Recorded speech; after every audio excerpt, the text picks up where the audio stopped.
অবৈধ অভিবাসীদের বিমান ভাড়া নিয়ে আমিরাতের সুখবর।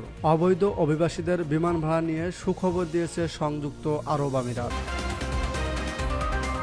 দেশে ফিরতে চাওয়া অবৈধ অভিবাসীদের জন্য বিমান ভাড়া কমানোর ঘোষণা করেছে তারা। বৃহস্পতিবার খালিজ টাইমের এক প্রতিবেদনে এ তথ্য জানানো হয়েছে। প্রতিবেদনে বলা হয়েছে, অবৈধ অভিবাসীদের বৈধ হওয়া ও জরিমানা ছাড়াই দেশে ফেরার সুযোগ দিতে চলেছে আমিরাত। আগামী 1 সেপ্টেম্বর থেকে 2 মাস ব্যাপী সাধারণ ক্ষমার ঘোষণা দিয়েছে দেশটি।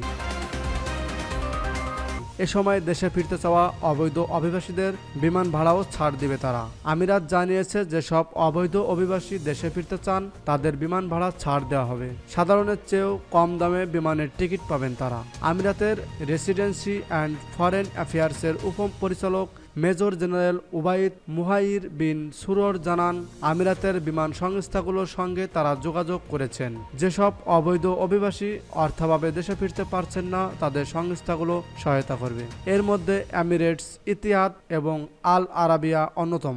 আমিরাতের identity, citizenship, customs and security কর্তৃপক্ষ সাধারণ ক্ষমা কারা কারা পাবেন তার বিস্তারিত তথ্য জানিয়েছে।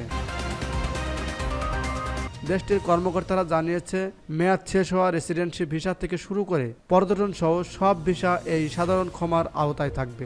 অর্থাৎ সব অভিবাসী এই সুযোগ পাবেন। এছাড়া দেশটিতে জন্ম নেওয়া অভিবাসীর সন্তানদের যাদের বৈধ কাগজপত্র নেই তারাও বৈধ কাগজপত্র সংগ্রহ করতে পারবেন। প্রতিষ্ঠানটি জানিয়েছে, আমিরাতের অবৈধভাবে বসবাস করা অভিবাসীরা বৈধ বা নিজ দেশে ফিরতে চাইলে এটি তাদের জন্য বড় সুযোগ। দেশে ফেরার পর পুনরায় বৈধ ভিসায় তারা আবার ফিরতে পারবেন।